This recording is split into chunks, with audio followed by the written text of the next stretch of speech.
Well, hi everybody. Welcome back to the Grid Live, brought to you by KelbyOne. My name is Matt Liskowski, and we have some friends in our studio today from MPIX Pro. We have another Matt. Oh, hi guys. How's it going, Matt? Doing well. So you can imagine the beginning of the show, like when all the producers are they're like, "Hey Matt, can you do this?" And it's like two people look over every time. So this will be interesting. Should anyone say anything? So got 3 Matts in my friends group back at home, so kind of used to it at this point. A lot of Matts. A lot of last names get thrown around. And then we got Vinny over here. How's it going, man? Doing well. How are you, Matt? Good. This Matt. This Matt? Yeah, you. Sorry. I'm doing great. Thanks, Yeah. Vinny. So real quick, so guys, we got a lot of printing questions, and for the first part of the show, we kind of have 2 parts of the show today. For this first part of the show, we wanted to talk a little bit about some of the printing questions that we get. That's why we kind of brought in the pros, because they can talk about it a lot better than I can. And then the second half, we have RC Concepcion. He's going to come in, and we have another topic which should be interesting: old habits that should die hard. So it should be an interesting topic here. So anyway, real quick, a little bit about what you guys do over at MPIX Pro. So I've worked with MPIX and MPIX Pro for about 2 years now. I do web marketing analytics. So I know we got a lot of creatives out there. I'm that other guy. I look at all the numbers all day, but it's fun. I like it. So you're crunching numbers on what? Yeah. But you know what? You probably know exactly like what the most popular product of everything is. Yeah, it's really interesting, all the stuff that numbers can tell you. I want to come back to that, because I think it'd be interesting for everybody out there to know like what are people buying the most. And Vinny.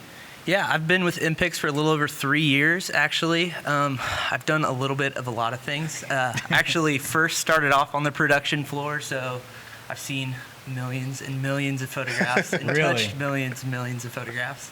And now I'm our copywriter, so I actually talk to our audience every day, pretty much. So whether it's social media, emails, blogs, that's all. So when I tag you guys in the stuff, I'm the first one that Vinny. sees it. Perfect. So you were on the production floor. We did a show from there. This was probably 5-6 years ago, but we did a show from there, and it was really cool to see. It's like mind-boggling the first time you see it. I remember walking by the color correction. Oh yeah. And it's just like they're so focused. They have their monitor, and they're just blowing through images, because they had, I don't know if they still use them, but it was a box that had 3 buttons on it: red, green, and blue. Mm-hmm. And they just sit there. Next. I mean, images are just flying across the screen. But it's like, I always let them do my color correction, because I'm like, if anybody knows how to color correct, they know how to color correct. They're very well trained, and they're very good at their job. So a little bit of, I think the first question that I know I wanted to ask was,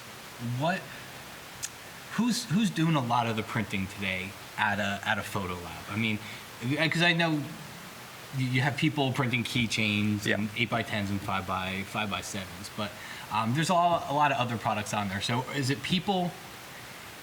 just everybody that failed with the home inkjet printer, because they don't even sell a lot of those anymore. Like, you don't see a lot of those home inkjet printers selling to moms and dads who are printing photos of their kids, because I think they realized it's a lot harder than they think. But so, is it them, or is it pros? What is it? It's a little bit of everybody, and that's kind of the really exciting thing for us, and the really fun thing is that you're going to get the professional photographer who's printing stuff to sell, but we're also going to get really anybody who takes a photo, and looks to see what it can get printed on, because there's a lot of things that we do that you just can't get done at home. There's a lot of products that we do that are different. Yeah. If you're trying to print a keychain, that's probably not something that anyone can do, but it's something that anyone can do. So when you find, I guess, some of the base printing, like the keychains and the 5x7s, is that's everybody out there? That's like, are they getting a bulk order of 5x7s? Or are they doing a little bits here? We're doing a little bit here and there. Yeah. Yeah. And are they using a lab in place of, say, going to Walmart or Walgreens or Costco? Yes and no. There are still a lot of photographers out there that, they want something done really quickly. They might go down the road to Walgreens or Costco. But I think a lot of movement is kind of towards these consumer labs and these professional labs, because you're going to get higher quality products. It's the next level up. Yeah, and you're still going to get them timely. You're still getting that timely service. Yeah, because I think a lot of people go to some of those 1 hour places for I mean, the time is the specific. I did it over the weekend. my son had a project, and of course he waited until the last minute. So I logged into Walgreens, and they were ready within an hour, but they weren't really great prints. Yeah. I mean, they were ready within an hour, and I think that was the biggest selling point to it. Yeah. But I think a lot of people, like you said, you're still within a day or so. Yeah, absolutely. Of when you place the order, and the quality is so much more. Oh, definitely. So shifting from that, I asked you about you. We kind of talked about it before, but what are people printing most of? So, Like, as far products. as products-wise, I mean, it's still prints that are people printing the most of, 4x6s, 8x10s, but a lot of the more exciting new products that we have, and a lot of things that we've seen a lot of growth with this year, especially with MPIX, is our modern metals. We launched metal prints earlier this year, and people love them. They've been great. I know we've sent you a couple. Dude, they're some of my favorites. We had a little discussion, and we could do a kind of a unofficial poll out there, because I'd like to know what you guys think. But by the way, I didn't tell you this, but you can join in on the conversation. If you're on Twitter, it's # the Grid Live, right? Yes. The Duchess of social media, Ajna Adams over here, has said it is yes. It is # the Grid Live.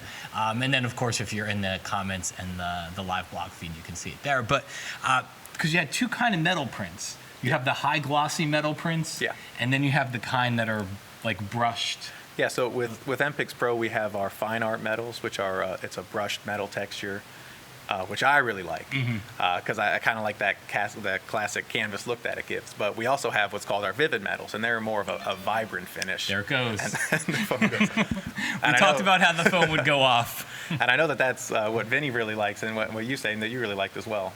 Yeah, I personally like the gloss. I got two different ones, and it's just like I just keep gravitating toward the high glossy one. I don't know why. It's just the metally texture. I don't know if it's the color that it takes away from me, but you said a lot. The textured one is really popular though. It is not so much as when we launched the new vivid ones, because as you said, I mean they're more eye catching. Yeah. That's what everyone really likes to focus on. So the metal prints, my favorites, but you guys also do frame prints. Can I show them the frame prints, because you recently redid this? Yeah. So we launched a new ordering, a way to order frame prints for MPIX, and it's the easiest I think you can find anywhere. It can't get easier. Now, did you design this, Vinny? No. I wrote all the words that are on it, though. You wrote all the words? Yeah. So you wrote black metal 5x6? That's all me. Man, That's all me. That is some killer copyright. Pretty proud. But, I mean, yeah, they did a really good job. I don't think it was extremely hard before. I would get confused sometimes, like, between like picking the size and the frame, and sometimes it would. Yeah, and previously the framing part was actually more of an add-on, and so now you can actually see what the frame will look like with your image. That's what confused me. Is you had to order the print, and then you had to add the frame to it or something. But I remember, so I just I'm gonna choose the biggest size, 20 by 30. It's only $26.99. Let me choose a different frame though. Let's see. Let's go frame. I'm gonna go black flat. It's still only $26.99. Now I add paper to it. So Fuji eSurface is like just a regular. Yeah, so eSurface is our standard photographic paper. It's a true photographic finish, so it's not overly matte, it's not glossy. The Fuji Pearl is our metallic finish paper, and we absolutely love it. That's going to give you that high gloss, that high sheen to it. Vibrant, similar to the metals, but not quite as eye-catching. And then true black and white is exactly what it's black and white. Absolutely. Right. I'm going Fuji Pearl. We'll skip the photo. We got black, double weight. So I'm going to go white matte. And so what are we looking at here? That's nice.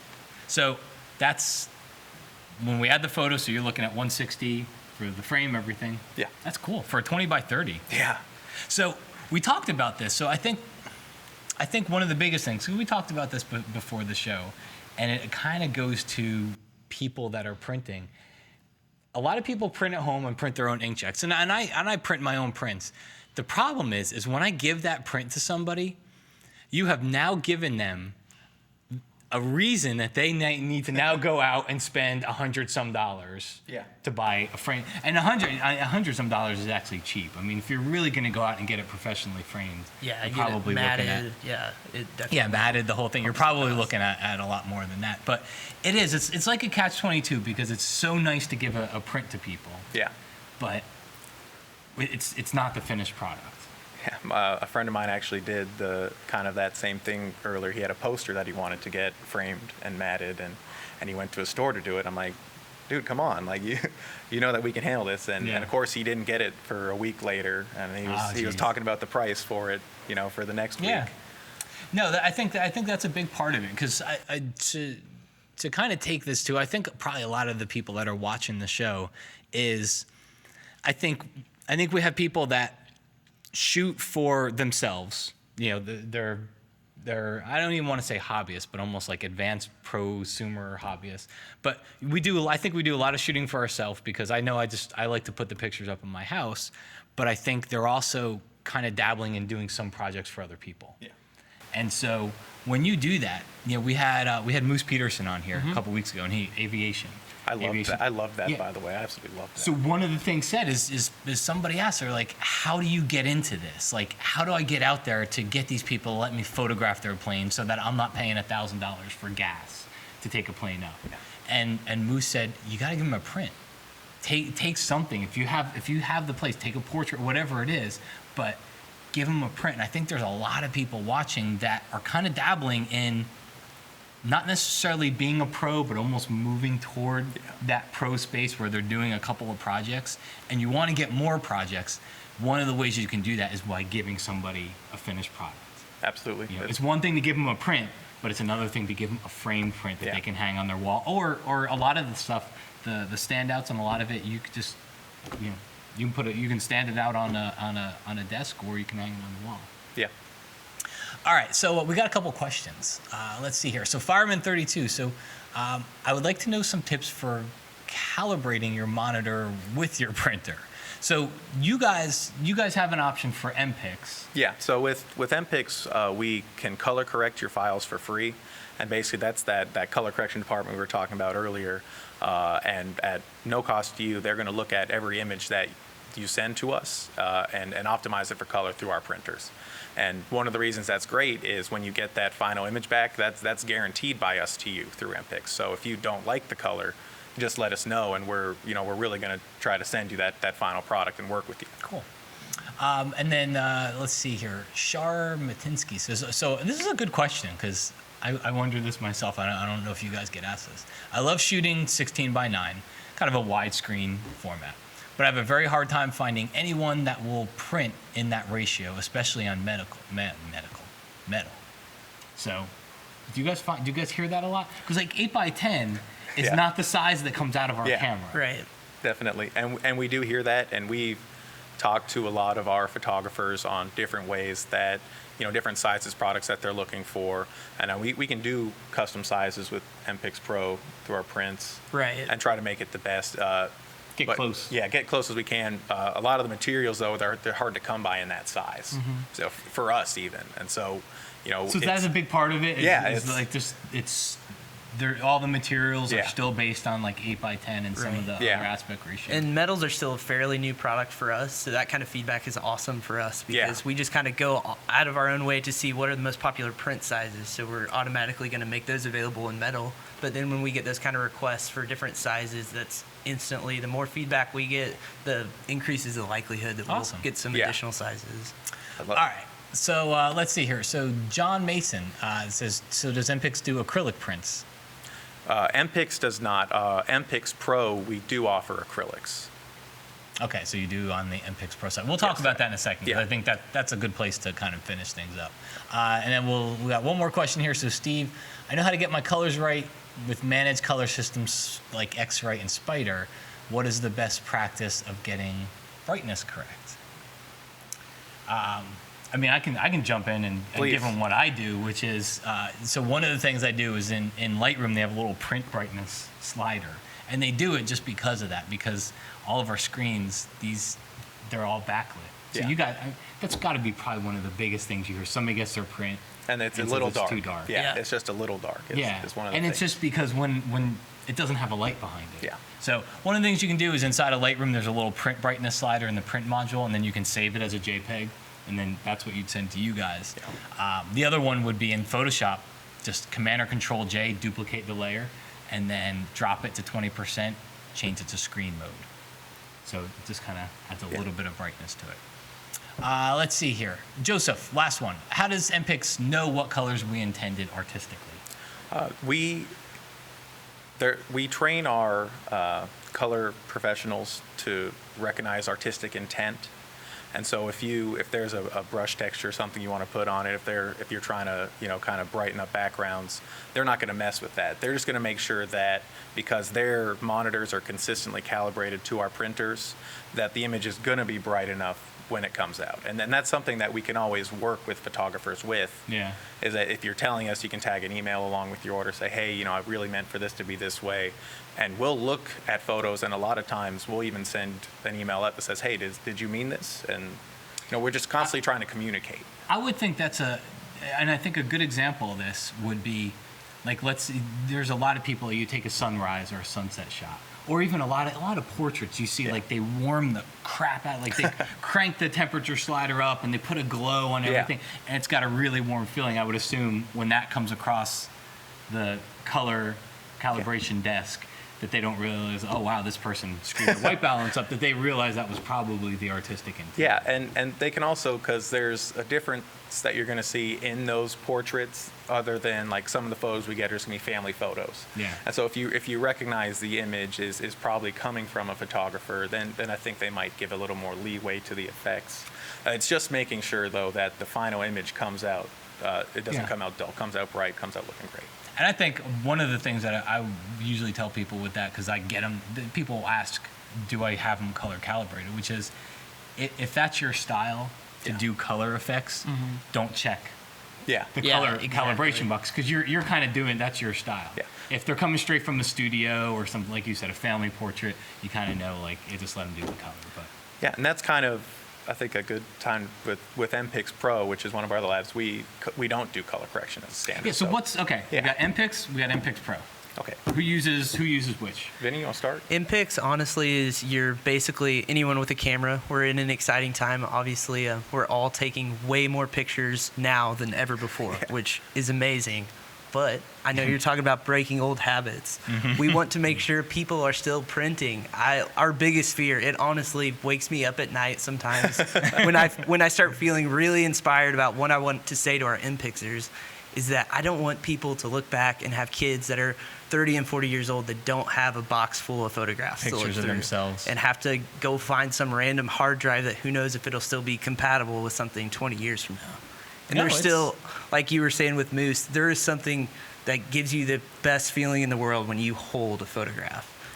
People, for anybody watching, people love prints. So if you're wondering who's printing and you don't, I know a lot of people, it's a lot to get that inkjet printer.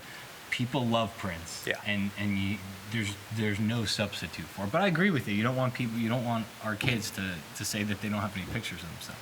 So MPIX is for anybody that were 5x7, 8x10, Right, 4x6 correct. keychains. Yeah, and you're still going to get the professional quality that you would get from any photographer that you would purchase things with. And then we also have, books and then Christmas cards. We have tons of new holiday templates and things like that we're coming out with. It's more people printing for themselves. Yeah, absolutely. Okay. Absolutely. Than MPIX Pro. Yeah, so around the same time, we launched MPIX because we kind of saw that there were all these people taking photos everywhere, but they really didn't have anything to do with them.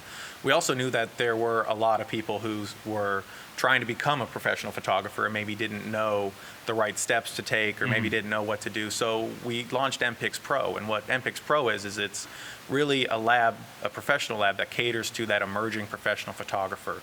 It's got one ordering system, so it's really easy to set up and use. It's going to have a lot of the same products as MPIX, but a wider variety of products. You're going to have more options for customization. Sizes and different, and everything is completely customizable too. So card templates, we have all different products that if you like to do your own design, you can upload your own designs to our site and print your products. It's really like that. If for anyone looking to take that next step, it's the perfect place to get started. Doesn't it have a white label Yeah. shipping too? Absolutely. Which if you're not familiar with, it's basically, if I go to MPIX and I want to send a print to my mom, I'm okay if it comes in an MPIX box because my mom knows it came from me and everything. But if you move to that next level where you do a job for somebody and you do their printing, white label basically it changes it so it looks like it's coming from you. It doesn't have a big MPIX sticker on the front of it, or you can change it to customize. No invoice along with it either. So. Yeah, exactly. So you'd say when you make that move to now you're shooting for other people, and you're starting to deliver packages. It is, and whenever you make that move, it's really exciting. But a lot of times you don't really know, what the next step is, and that's kind of why with Impix Pro as well, we kind of give you guides on how to make that next step, different ways you can group pricing together, kind of the information that you're looking for. You even do proofs, like when you become an Impix Pro member. Yeah. So if any of you guys are out there and you're thinking about making that jump to a professional lab, or you've been really working on your color and you kind of want to see how it would be printed with Impix Pro, all you have to do is create an account and you can upload 5 test files.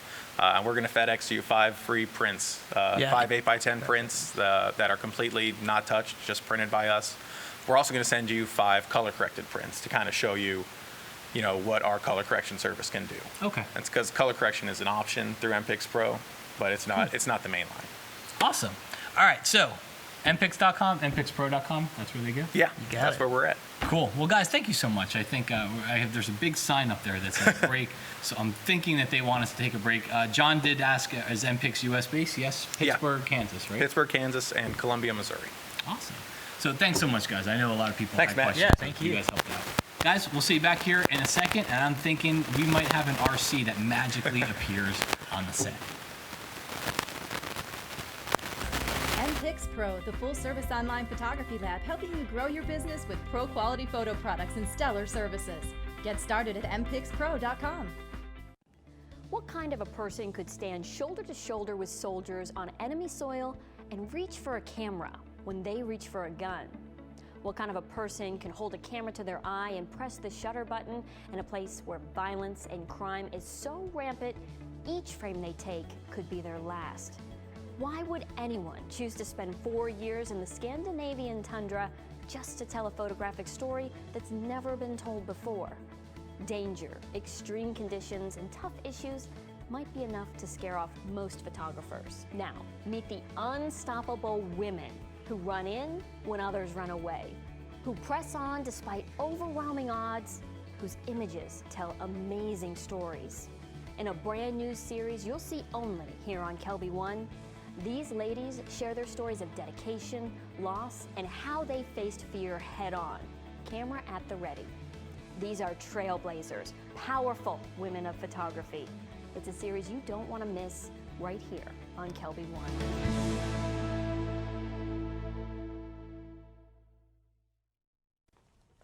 Hey Corey, we're going to that new pizza place across the street after work.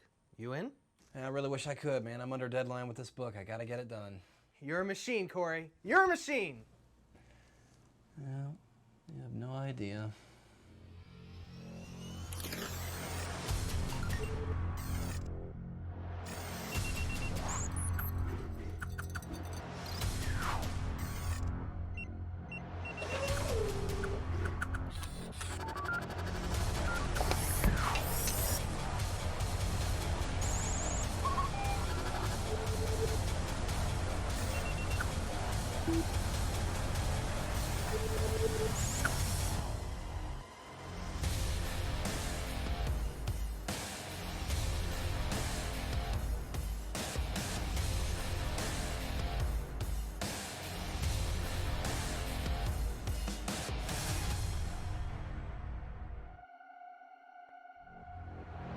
From the robotic compositing mind of Corey Barker, learn step-by-step Photoshop tricks, type effects, extracting, textures, Hollywood effects, and really badass 3D. Photoshop Down and Dirty Tricks for Designers, Volume 2. your mind will be composited away. Hey, we are back live on the grid. I'm joined by someone else now, Mr. RC Concepcion. What's going on, everybody? Is doing? What's up, man? Who has you've raced here from a parent-teacher conference? Yeah. My daughter had her first kindergarten parent-teacher conference, and I was sitting there, and I'm like, okay, great, wonderful, good, got it. I gotta go. He walked in and said, "Is she doing anything wrong?" Okay, I'm out. Yeah, so it was pretty good. It was one of those. Everything things good? where, no, everything's fine. Everything's good. She's doing all right. She's reading, so she's kindergarten. I gotta say, a little proud dad moment, right? I thought it was kind of neat. Where Ajna just, thank you so much. That's great. Anyway, just had to grab my laptop. Felt a little bit better about this now, but she's good. She's reading on a second grade level, so it's kind of trippy. Cool. So a little proud dad moment. I was like pretty excited about that. All right. Hey, guys, real quick, we got a couple prizes we'll give away at the end of the show. Lighting for digital photography, from Right. snapshots to great shots. That's from Sil Arena. And then we have Frank Duerhoff's Mastering the Model Shoot. Oh, sorry. Poor camera guy. He's like, Arnaldo's going to kill us. I know, Arnaldo's I going to know. kill us. Anyway, so we'll give those away at the end of the show. And then real quick, just mention we got some seminars coming up. So I know you're going to be on the road. You're doing, what do you got coming up here? I've got October 20th in Chicago. So if anybody knows Chicago, you're in the Chicago area, make sure you come and take a look.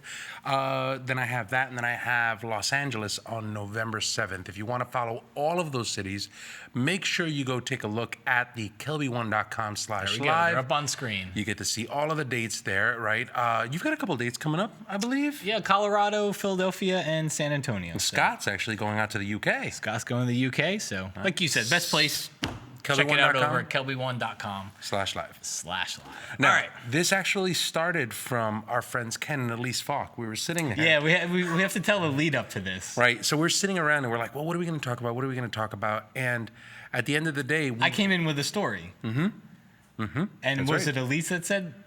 yes, Elise was. What's up? Why don't you tell your story? So I came in with a story. We were sitting there yesterday. I came in with a story. So I was like, I had my pack of evaluations from Photoshop World in my hand. So when we say if you ever been to one of the seminars or conferences and we say we read the evals, we do read all the evals. So I had my evaluations. I just got them yesterday. I was going through them. I was done crying, and I was going through them, and I had walked between two offices, and RC stopped me. I saw them in their office, and we're just chatting. They're like, "What do you got in your hand?" I'm like, "Oh, these are my evals." And I said, and RC was like, he's like, "How were they?" And I was like, "Oh, they're great." I was like, especially the class that I felt least good about. Like, I don't know. You know how you have a feeling when you finish a class? And it's like I had one pre-conference and then 3 classes. I felt great after the pre-con. I felt great after the first 2 classes. It was the 3rd class. I was like, I don't know if it like hit home with everybody in Were there, you sober? Where I was sober, exactly. Okay, good. And so I'm looking through the evals, and it was like excellent across the board. I'm like, holy, like I'm expecting to find like the bad one. So out of probably 400 evals, there was about 5 in there. It was my tack sharp class. So it was sharpening, how to capture sharp photos and how to make them sharper. And there was about 5 evals that said, I wish you spent more time on the Photoshop and Lightroom sharpening stuff. And so I said to everybody in RC's office, I'm like, it's funny. I was like, because I don't know what I could have showed them. Like, I showed you everything that I know about sharpening. I covered everything. In fact, I covered a couple old sharpening techniques that I don't even use anymore just because they sounded cool. And they used a lot of different dialog boxes. Wow. But, I mean, just to kind of show what could be done with sharpening. But, I mean, like, this person was like, you cover more Photoshop and Lightroom. I'm like, there's nothing I didn't show. So then that got us talking about how sometimes people find a video on YouTube that's like 6 or 7 years old, and it used some crazy way to do something. And 6 or 7 years ago, that might have been the way. That was the way to do it. But today, not so much. No, and so that's how. And then so Elise, bless her soul, turned around and was just like, "You should do a class or something where you talk about stuff and you just say old habits that should just die hard." And we were like, "That's pretty cool." Because there's a lot of stuff in our industry. So a lot of the feedback that came from that class was, I think I kind of demystified some things like, what's it called? Not cable release, but mirror lock. Mirror locks. Mirror lock, because this was a sharpening class. So we can start. Well, I'll start with mirror lock. It's not even on my list, but that's one of those things. Mirror lock used to be like when you were on a tripod, you had your cable release, you're locked down. Mirror lock used to be what you did to get the sharpest of sharp photos. Because of the way the mechanisms and everything, the way that it works with digital cameras anymore, you don't get that vibration. So you don't need mirror lock anymore. But if you were to see somebody from 6, 7, 8, 10, 15 years ago, if you saw something that said you got to use mirror lock if you want the sharpest photos, then that's what we're talking about for this. Right. And that's one of those things where it's like, if you're working on it, people don't take into account technology. They don't take into account advances in technology. And the reason that you did things before a specific way was because the technology wasn't necessarily there. Now that this technology is there, it's not really all that apparent to be able to do it. Like my perfect example, one of the things that I usually talk about is skin sharpening or skin softening. Right, when people talk about skin softening techniques. So I'll start talking to people about skin softening. They're like, well, I show them this one technique. I'll go, all right, well, this is what I want you to do. I want you to go over here and I want you to do this, and this is going to deal with this part. The details is going to deal with the soft parts. And it's very easy to be able to do, right? So you do a high pass, you do an invert, you do this kind of stuff, and you're done. And usually I'll show that technique, and it takes like 6 minutes to be able to do total. And somebody will look at me and go, but no. I want more. I want the advanced way. I want the advanced way to be able to do it. And I'm like, this is actually pretty advanced. No, I want more. And I'm like, well, what do you want? Well, I really want to get into like on the pixel. Like, I'm like, well, how long do you want it to take? Well, I want it to be able to take hours. Like, I want to be able to really get in there. And a lot of the times I just want to be like, why? Like, because they equate time spent with quality. Right. And like I usually tell people, like a lot of the perfect example that I use for HDR, right? So on my HDR images, I'll turn around and I'll be like, on average, an HDR file will probably take me 10 minutes to produce, like total. People are like, oh, you must have worked on that for hours. And I'm like, no, there's no reason for it. If an image takes me more than 10 minutes to work on, I've done something wrong. And that's the point with the entire thing is Photoshop has gotten to a point right now where it is something where you need not that much. The tools have gotten so good that it makes it so much easier for you to be able to work with it. You don't need to spend all of that time. But people associate quality of some sort of esoteric way of working with something to the key to making a great shot. And I think to some degree, I think that what happens is by doing that, it takes the burden of responsibility of making a good shot away from you. Like, it can't be that you didn't produce a good shot. It can't be that you didn't have that. It's the software. The software is the problem. I just got to be able to figure out how to be able to do the software. So what's interesting too is I think the overall mission statement and goal of just about any photography software package out there over the last 10 years has been to get you back to shooting faster. To spend less time in front of the computer, back to shooting faster. And I think sometimes people miss that. That because it has gotten so easy. Are we doing a little laptop swap here? I'm not supposed to say that because they're doing a one-up on me. So that was supposed to be the smooth transition of the laptop Through swap. the power of post-production. Whoa! Hey, it's a Mac. How'd that happen? Anyway, but I think a lot of people have kind of missed that it's all these things have happened because that's what all these software makers are trying to get you back to shooting faster. They're trying to get you shooting and in front of the camera more than you're in front of the computer. So it's okay if something only takes 10 seconds because that's 10 years of innovation in software development for you. So, all right, what are some of the other old habits? So one of the first things, sharpening. Sharpening, we talked about esoteric sharpening. So Matt, when you sharpen a picture, what type of sharpening do you do? I pretty much open up I've used unsharp mask for so many years that I normally go straight to unsharp mask, but everybody at Adobe, all the engineers at Adobe will tell you that Smart Sharpen is now the way to be able to do it. sharpen. So under the filter menu, down to sharpen, Smart Sharpen. I don't do on channels. I don't do all that stuff. Now here, so let's take a look here real quick. So I'm just going to go over to the filter menu. Inside of the filter menu, you go to Sharpen, you go to Smart Sharpen. Now, obviously, Adobe doesn't make it easy for you to be able to do this, because what they'll do is they'll tell you, well, if people look at this menu, and I think that to some degree, Adobe shoots themselves in the foot because they still keep Sharpen here. Like, look, you still have Sharpen. I'm with you. And then you have Sharpen More. And What's Sharpen More? I don't know. It sharpens more than Sharpen. Of the Sharpen. Like, wouldn't you just run Sharpen again when you do it? What's Sharpen and Sharpen Sharpen More? again. I don't know. So what happens is anytime you put something smart, sometimes people tend to think, well, it's not smarter than me. So people don't use it. And I think that that's the spot right there. So if you want to use a sharpening tool, you come over here and just use this sharpening tool. Now, from here, I'll go ahead and we'll zoom out, right? We'll zoom in to this one section. Kind of go in here. We'll zoom down. Perfect. So you even have presets that you can load or save within this section. How much do you sharpen? How much do you work on radius and noise? Depends from image to image. But it's largely going to be something that you're going to have to do on your own. Yeah. You're going to have to work on it. But it's not a complicated dialog box. There's 3 sliders in it. Basically leave the lens blur alone. I don't even open up that bottom highlights and shadow section. Right. I just move the 3 sliders, and I keep moving them higher until my photo looks fake sharp.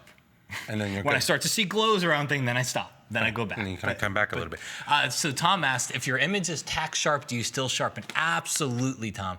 Every single photo that you open should get sharpened. Doesn't mean it needs crazy sharpening, but every single photo that you process should get some sharpening. Now, here's something that I think is pretty funny that people won't do, is people will spend some time worrying about, Matt, do I need my mirror lock up? Like, do I need to mirror up? I need to be able to get the mirror up to be able to get to tack sharp, right? I'm gonna shoot a raw file, I'm gonna shoot the mirror up, and then they don't add any sharpening to the raw file. Yeah. And it freaks me out because I'm like, guys, think of it this way. When you're shooting a camera, DSLR camera, and you shoot at a JPEG, your camera is gonna do contrast, color adjustments, and sharpening. When you're shooting a raw file, that is not there. Yep. You have to add sharpening. So you'll worry so much about the sharpening. You'll worry so much about the mirror lockup to get a sharp shot, but then you won't do this. Inside of your develop module, go to develop, and under here, go to detail, and just add a little bit of the sharpening that you would normally add to the picture, right here. This spot right here will give you a lot more sharpening than you would normally have when you're working with a file. If you look at your raw files, your files are actually gonna look a little soft. If you don't add that sharpening. Yeah. So you add the sharpening, and this is generally known as pre-capture sharpening. Sharpening that you do that the camera would have done for you. I'll even take it even a step further. A lot of the times when I'm inside of a file like this, what I'll do is I'll zoom in. I even use just a plugin. Filter, Nik Connection, Lit Collection, Raw Pre-Sharpener. How much do I sharpen? I don't know. Maybe this much. 2 sliders. Sharpen edges, sharpen detail. How much? It's basically just a %. You do it to taste, and then once you have it, you click OK. Yeah, and taste means that people don't have halos glowing around them. Right. As long as they don't have halos glowing around them, you push it as high as you can. So stop worrying so much about the mirror. Worry more about how much sharpening you're doing inside of the camera. All right, so another old habit. Noise reduction. What's your favorite noise reduction? What's your favorite Noise Ninja, Noise Pro, Noiser, Debabilizer, Mover, Remover 2000. You know where this came from, though? Noise Max. And Noise Max. Noiserama. We were part of the problem to this one. Yes, you were. Because I'm sure you did a tutorial at some point in the past. I did a tutorial at some point in the past that if you came to us, 5, 6, 7, 8 years ago, Photoshop's noise reduction and Lightroom's noise reduction was horrible. Sucked. All right, so you just couldn't use it. So you needed a third-party plugin. All right, so if you watched an old video, if you read an old article, whatever it happens to be, and somebody said you need a noise reduction plugin, you don't need noise reduction plug anymore. The best noise reduction that's out there is right inside of Lightroom or Photoshop's Camera Raw. It's under the same panel as Right sharpening. under the detail slider, you go over here to noise reduction. You click the noise reduction section right there. To the right, pulls noise out. Yeah. That's it. And it's funny because it's like, it was so bad, right? In early days, in the days of yore, like 7 years ago, I would turn around and tell people, take multiple shots. Those multiple shots have noise in different places. And if you took them and you added them into a layer stack and then took the layer stack blend mode and then set it to either medium or kurtosis or something like that, you would remove noise. You had to go through all of those hoops, but much has changed in Photoshop. Yeah, the You don't technology. need it. The technology, it goes back to what we said in the beginning, that there's been a lot of technology advancements in 10 years that's meant to make it easy for you so that you don't have to do all those things. All right, so Debbie has a question quickly. That's a good question. Sharpen in Lightroom versus Photoshop, which is better? I would probably say that both of them are the same. It's more just a workflow preference. Yeah, wherever your photo is. Right, wherever you start working with your photo, that's the place that you would do it. So if you're doing it in Lightroom, just use the detail slider, and that's usually where you can get your starting sharpening. Can I do another old habit that brings me up to that? Go ahead. Is so a lot of, like, there used to be a workflow and everything was sharpen last, and it was almost like you've committed a mortal sin if you didn't sharpen last. Now, I'm gonna say generally I still do sharpen last, but I really don't care. But sometimes I'll sharpen second to last. Sometimes I'll sharpen and then realize, oh man, I forgot to do some retouching on that. So a lot of that workflow, if you're thinking there had to be a workflow, like you have to correct exposure, then you have to correct color, then you have to do your retouching, then you have to do your sharpening, then if you kind of came into photography when there was that workflow, part of why that was in place was because 8 years ago, 10 years ago, 12 years ago, the digital files were so touchy. The quality was nowhere near as good. And so you could degrade the file by doing something at the wrong time, because every time you did something, you were kind of degrading the file a little bit. These files are so good that come out of these cameras these days that it doesn't matter. If you sharpen first and then do your retouching, if it looks good, it just doesn't matter because the file quality is always going to be there. Right. Now, can I just put one that we don't have on the list that I thought would be really good? And people are sending them in, but if you got one, if you want to ask us about it, ask. Right. The concept of the JPEG. The opening the JPEG, closing the JPEG, opening the JPEG, closing the JPEG. Yeah. It's for some reason, a lot of the times JPEG has gotten a really, really bad rap about being this lossy form that if you send somebody JPEGs or work with JPEG, like you have to send TIFFs, you have to send PSDs. Yeah. You have to work with this kind of stuff. JPEGs are bad. JPEGs are bad. You don't want to save something in JPEG. Hold on. JPEG's not good. Are the MPIX guys still back there? Yeah. So what most files do people send you guys? I send them to JPEGs. TIFFs, right? PSDs. Yeah, people send you TIFFs and PSDs all day? Photoshop No. big files all the way? No? JPEGs. Surprise. At the end of the day, the JPEG is pretty okay. When is the JPEG not a good idea? The only time, to me, a JPEG ever hurts is if I kill my exposure, all right? So if my exposure is whacked and I've blown something out or something's too dark, whatever happens to be, you're gonna have less success bringing back the highlights or the shadows, whatever happens to be, from the JPEG than you would a RAW file. But that's about it. Right, and for the most part, like if you're opening up, if you're saving a file as a JPEG, there's a compression slider that you usually save it with. So in any file, I'm just gonna open up that same example because I have it right there. So I'll just go inside of Lightroom. I'll open this file here. If you do let's see, come on, little computer. Go to File, Save As. And you were to save this as a JPEG. And you were to go over here. This compression slider option that you have here usually degrades the quality of the file. If you start with a low number to reduce the file size, then you open that file again and you do another edit. And then you save that under as low file. And then you open that file again and you do another edit. And then you save that as a low file. That's when you can start seeing some stuff degrade. But you have to do it over and over again. You'd have to do it over and over and over and over again for that to be a problem. But if you took this file and you saved that file and you just sent it to a print company or did something with that, you're not going to have a problem. You're not going to have a problem with degrading. Nope. So- It's not any worse than the tip for the PSD or anything. What do you have for another old habit? Let's see. So, histogram. So let's talk shooting. The histogram. Shooting. So in camera. We're not talking post processing here. Do you use the histogram? No. No, not all that often. It's the only time that I used to use the histogram was when the blinkies in the camera weren't really good. Because what I cared about is whether you were overexposing something in the photo. And so by turning the blinkies on in your camera, which is the highlight clipping warning, so they're flashing at you, you know if it's overexposed.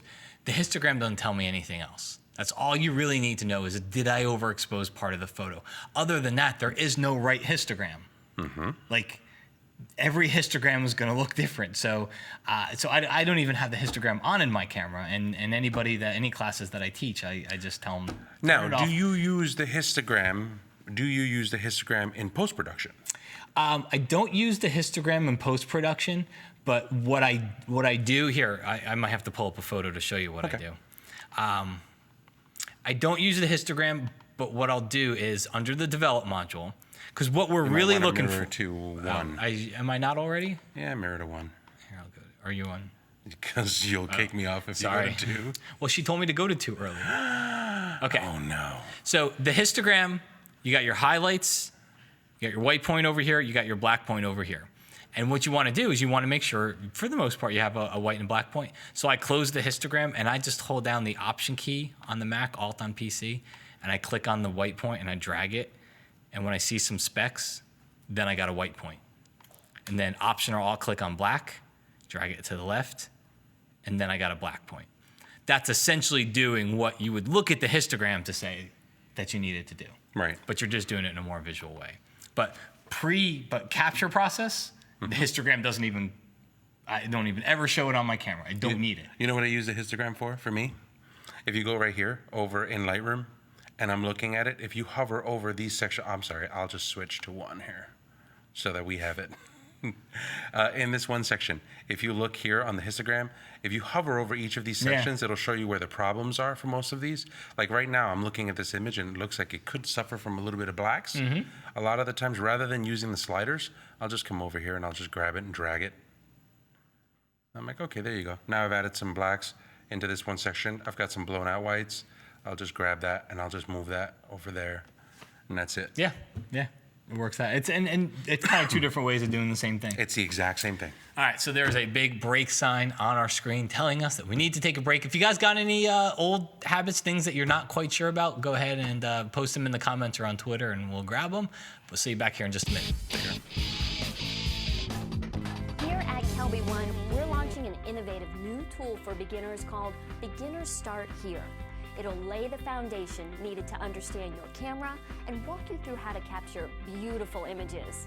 And the best part is, all you have to do is tell us a little bit about yourself, such as your camera manufacturer, your DSLR model, and what you're interested in.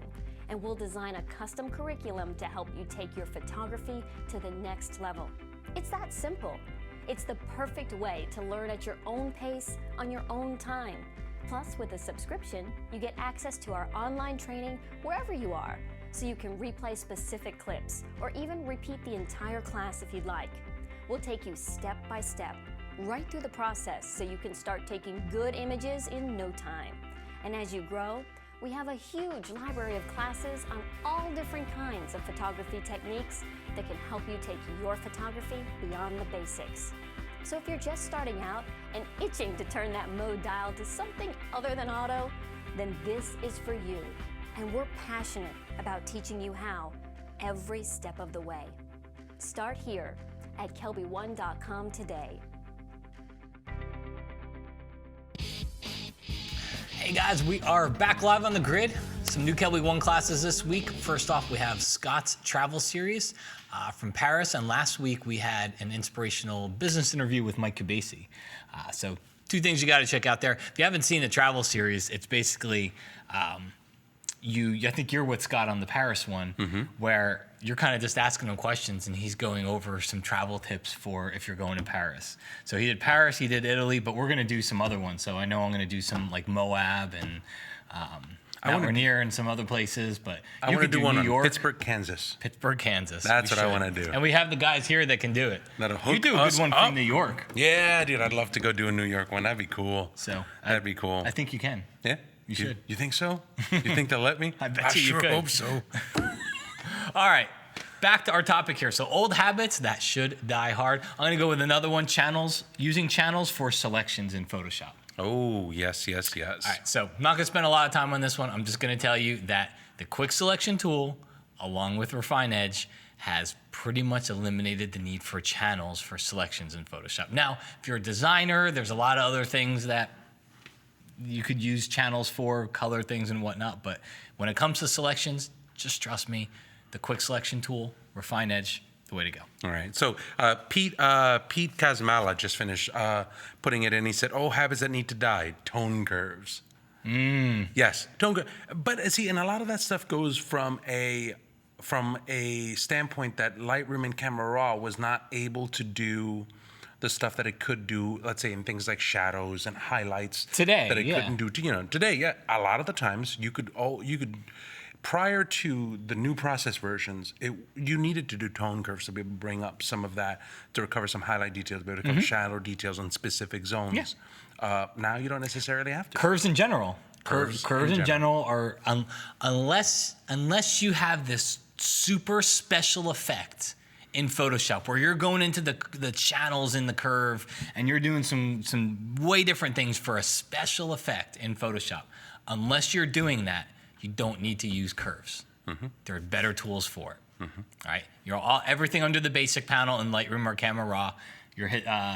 All your highlights, your shadows, your whites, your blacks, your exposure, your contrast will take care of all that stuff. Oh, I got a good one.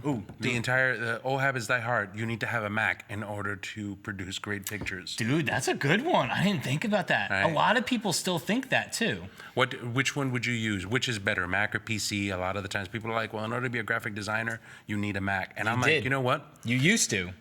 You used to. And because obviously PCs are actually better for the most part than Macs are. I think Macs are actually, they're cute, but they're not like, when grown-ups need to work, they actually go to PCs. But it's one of those things where, there you go, like the habit's done. It's dead. That's it. Yeah. Easy. Tony, the producers and everybody's kind of sitting in the back like, we are going to kill you as soon as you get off the stage. But there's some truth to it that a Mac used to be the place if you were a designer. If you were using Photoshop, a Mac was the place to go because the software you needed was on there. It was better. Where's my Toshiba? Where'd it go? It's moved. But what happened is, so because people will ask, I know it's going to happen in the chat, people are going to be like, oh yeah, so the person just turned around and just said, PCs or Macs are better than PCs. Said by two guys. Said by two guys with a PC. You know what? Like, the only reason that this was moved, when it was moved from here, just so that you guys know it, a lot of the times, I spent a lot of time evangelizing on the PC platform. I'm a big Intel guy. I'm a big PC guy, more than I am a Mac. And people will ask, and they're like, well, you say that, but then you're using a Mac. There are only two reasons as to why I had to move to a Mac, because I actually made the jump from Mac to a PC, and I was like, this is all I'm going to use. You started on a PC as well. The reason that I did it was not because of the PC platform, but because of Windows. And Windows created something called ClearType, which basically was their way to be able to smooth out fonts. When I was writing the book, Get Your Photography on the Web, we needed to do screen captures for that book. Those screen captures then go through a process called ripping, which is offset press stuff.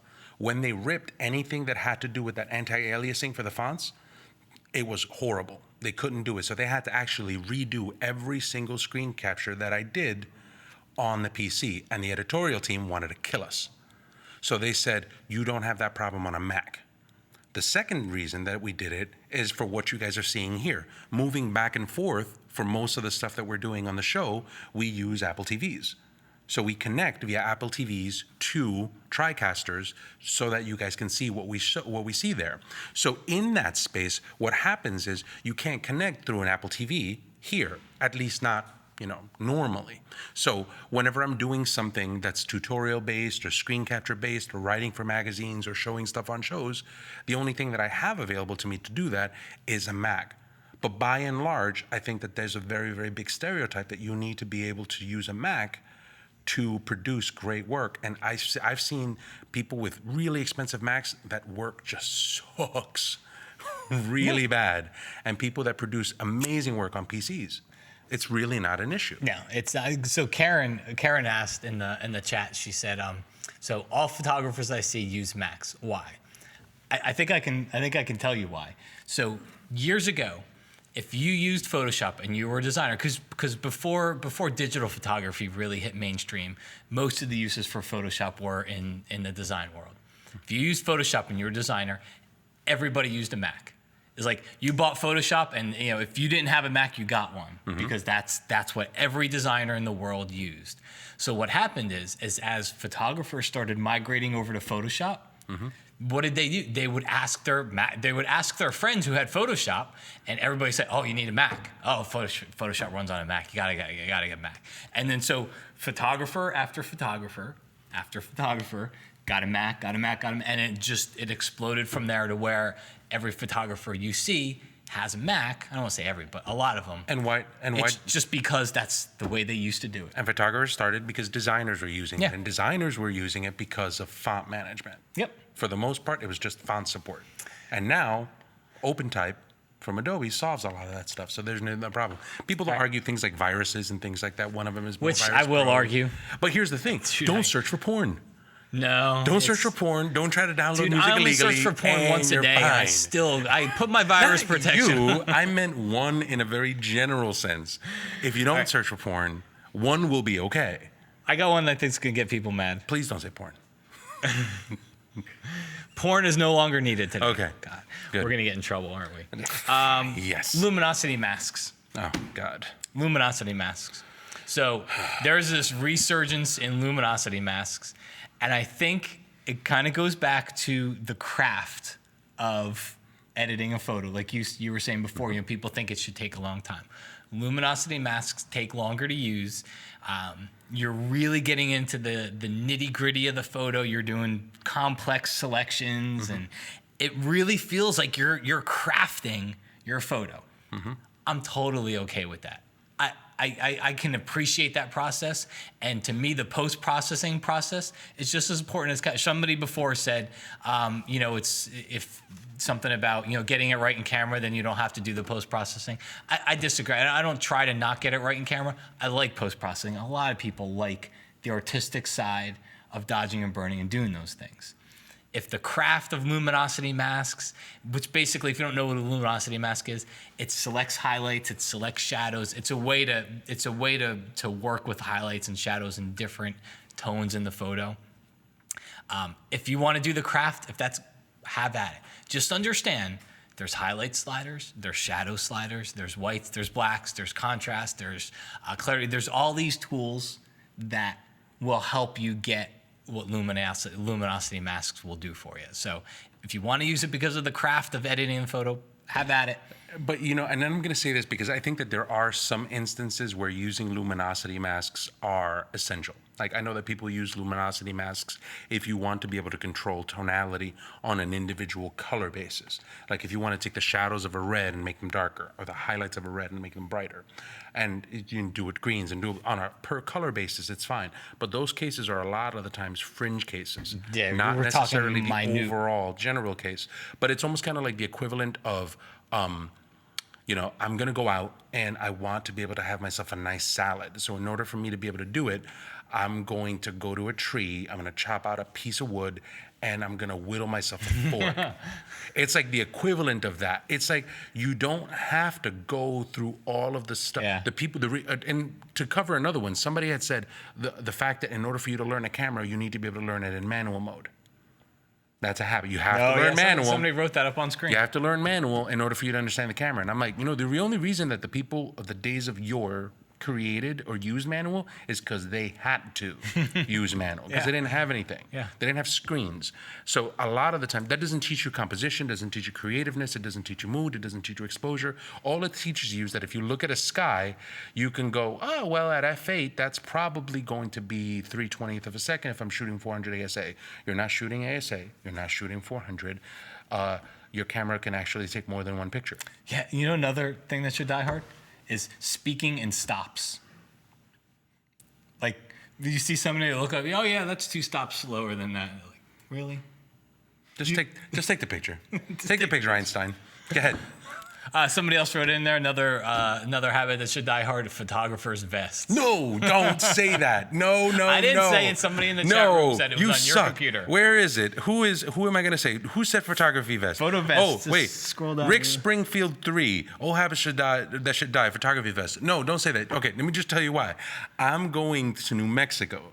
All right. Joe McNally has a show starting this Friday on his solo show over in Santa Fe, New Mexico. And it's also timed with the Albuquerque Balloon Festival. Yeah.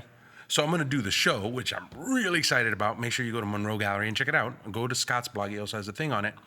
I'm going to go there, but at the same time, at the Balloon Festival, and you want to shoot at the Balloon Festival, I don't want to carry a bag and a tripod and then this and the lenses and the memory cards and all of that stuff on me.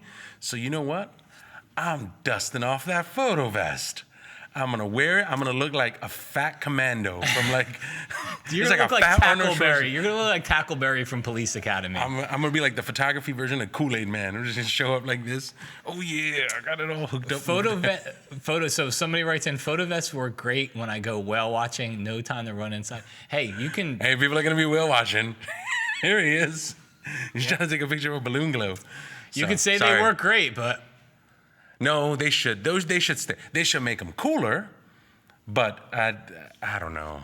I'm conflicted. You should be. All right, forget about that. Rick Springfield, I'm you started a conflicted problem. thinking of you in the photo vest. I'm going to send you a picture. I'm going to put it on Twitter. I'm going to be like this, rocking the photo vest. Sadly, Sup? I know you are. So, photo vest guy did it. Anyway, else here's do we got one that here? bothers me. Non-destructive editing. Oh, yeah. I turn everything into a smart object. Yeah, non-destructive, smart objects, the whole thing. Everything's a smart object. I take a smart Guys. object, I nest it inside of a smart object, I nest it inside of a smart object. Then that smart object gets grouped into another smart object because just in case the client will call me back at one point in time where they might want this thing to be one stop darker. No. Stop. You can go back and re-edit your file. Stop. You can open any image back up and Just re-edit it. grab the slider. Crank it up. And you're It's done. okay. It's not going to hurt anything. You know what? I've actually taken a JPEG and just gone like this. Just gonna make it a little darker like that. Just use the exposure slider. And no smart objects needed. Honestly, dude, you know what'll happen is if I really have to edit a file. And so here's where I can understand non-destructive editing. I can understand it I can understand it in a world where maybe you do have a lot of clients. In a world. One man. Where you do have a lot of clients and there's a lot of client review processes going back and forth, especially for designers and things where they might have to change a font on the fly, whatever happens to be. I can understand it in those cases. But when it comes to you make your HDR photo, somebody else takes a portrait of somebody, I take a landscape, whatever it happens to be, and I edit it, you don't have to have it non-destructive. Smart object and non-destructive are fringe case scenarios. Yes. And I think that what happens is people tend to hold on to fringe case scenarios as the way to do business, almost to kind of make the process more important than the result. And what happens is if I show you the method on how to be able to do, and I know Dave Cross does smart objects, I know, they still suck. Let me just tell you. Dude, Dave Cross is going to come down here and hit you in a second. Hey, he's like 3 buildings down. He is. So he's sitting in his office just going, no! But here's the thing. People don't need them. If you're doing a high school yearbook where you have 16 pictures of people with names, and then you need to be able to replace all 16 people and you don't want to do a layout, cool. Smart objects are great. Absolutely. Other than that, if you're not doing yearbooks, knock it off. Yep. All right. So I think we pretty much went through our list. natural look for HDR. Oh, the natural look on HDR. God. RC, I'm going to let you take this one. This will be our last one for the day. Yes, I know HDR is an effect. Well, people will always tell me, well, HDR is not a look. HDR is your ability to be able to capture shadows and highlights and details and that you would never normally see in a picture. And I'm like, who cares? That's gone. for the most part, if you want to capture realistic pictures, the sensors on your cameras are usually pretty good. What you can do with shadows and highlight sliders inside of Photoshop are really good. Yeah. We don't have a problem anymore with capturing shadow and highlight details inside of pictures. So the HDR thing is done. People use HDR for effect. And what that effect looks like, whether it be, Elvis on Velvet, super crunchy, super tonality, or a softer version, I don't know, dogs playing poker, if you will. That is an effect, and people have known HDR as a style. People got to stop with the entire thing. Well, I just want to use HDR. It's the natural effect. Because I want to use it for a natural effect. If you want to shoot a natural effect, don't use it and just shoot a regular picture. And get off the HDR. I'm with you. Okay. Hey, can I graduated neutral density filters? Oh, God. Another one that needs to die. Way better inside of Lightroom or Photoshop. Because what I want is an actual straight line bar going across a tree. Your image. You take a picture of a tree, and what's that dark bar that's just going clear across? Well, that's my neutral density. No, that's my split grad right there. I understand. I'm not saying neutral density filters. Neutral density filters are still very, very much part. Matt's making a career in neutral density filters. Neutral density filters are still needed, but the graduated neutral density ones you can just. Why would you use a neutral density filter? To slow your shutter speed for long exposure. So you want super water, super clouds. If you want to post a picture on 500px, you need a neutral density filter. that's 500px should be called the place where neutral density filters live. 500px.com tagline. Super saturated, long exposure, milky clouds. There you go. Yeah. I've summed up 500px in 1 second. But I like it. And naked people. So, they're good, though. They're good. They're good Not the naked people. The neutral density ones. All right, so we got prizes. Oh, variable ND filter. Tom says, what about the use of a variable ND filter? So that doesn't necessarily fall into an old habit that I have, because those are actually fairly newer. But it's more of a gear question. But here's my problem with variable NDs is it's basically two polarizers that are stuck together. And you can get yourself into trouble with them, because as you turn these things, depending on where the light is and everything, you'll get this X pattern in your photo. I see, and it's hard to see on the back of your camera. Like, especially if you're just not having a lot of time to review the image, you won't see it until you get into post, and you'll just see this this almost figure eight looking darkness on there. So I see it as they've hurt me more than they've ever helped me. So I see it as like partial circumcision. You're either gonna do it or you're not gonna do it. It's just I know it's horrible. Well, the variable ND helps because I can do 2, 3, 4. I can do 2 through 8 stops just one filter. Just do two. Just do two. Or just do two. Who cares if it's overexposed? Just change your f-stop. Come on. So no, I you can put them all in your vest. I've tried. Whoever asked that one, I've tried using them, but they've hurt me more than they've ever helped me. Yes. Now, all right. Speaking of variable neutral density filters, PeachBit has got a great ebook. That's a great segue, Archie. I'm trying. Sorry, that Toshiba. Make sure you're going to learn. Hey, this Toshiba actually looks nicer than this Mac. Save 40% off of The Passionate Photographer by Steve Simon. Now, Steve's a phenomenal photographer. Steve's the man. Steve's a phenomenal guy too. He's great. He's great. Listen, you want this book. He's a great guy. He has a great way of looking at things. He has a great way of making great pictures. I can't say any more great things about him. Can you say great again? He's great, dude. I spent some time with him in Dubai, and I was like, man, I like this guy. That's where I spent some time with him too. You were there? Yeah. Nice. Not that time, but a different time. Go to peachfit.com/KelbyOne. Enter in the code KelbyOne, and you get 40% off of that ebook deal. Thanks to the folks over at PeachFit for doing that. Yeah. So, all right. Contest time. We done? Contest time? Mastering the Model Shoot from Frank Dorhoff, or Lighting for Digital Photography from Sil Arena. By the way, somebody says about the filter, it does it when it's at it. Yes, I know it does it when it's at its max, and sometimes I want to use it at its max, so that's why I don't use it. Yeah, that's the thing that I see vari-NDs that'll turn around and do that and be like, yeah, well, vari-NDs are great, but you can't shoot at the apertures. It's 24. It's a 77 millimeter, which goes to a 24, but don't shoot it at 24. You have to shoot it at 35. And I'm like, well, then don't sell it. Yeah. How's that? Don't sell. If it's not going to work at 24, don't sell it. Don't be like, well, you should take 30% off of that because I can't use 30% off my lens. And somebody's saying variable is good for video. Who's saying good that? Brandon is saying that. Yeah, it's great for video unless it's wide, or you use it at its max. Right. Which that just proves their point. Brandon, please just stick to copy paste. All right. Crappy neck straps work for people who don't have money. KelbyOne.com/webcast/contest. Select our show, leave a comment, and let us know what prize you want to win. And Let us know what kind of habit you think dies hard. What kind of things do you think? I'd love to be able to hear from you. Yeah, because there's a follow-up to this. It could be on a blog post, whatever it happens to be. But I think there's a lot of other things we didn't cover. Speaking of dying hard, one of you guys is going to win lighting for digital photography by We already did that, Arena. RC. Oh, never mind. Sorry, Sil. It's time to say goodbye. All right. Thanks, RC, for joining us. Thanks so much for stopping by. Thanks, Matt, for having me. All right, guys, we'll see you next week. Actually, I won't see you next week because I will be at Adobe Max, but That's right. The Adobe somebody Max will be here conference. next week. So, guys, I'll be here. You'll be there. So I got I'm sure it. you'll be on the show. I can do this. Have a great week, guys. We'll see you soon. Take care.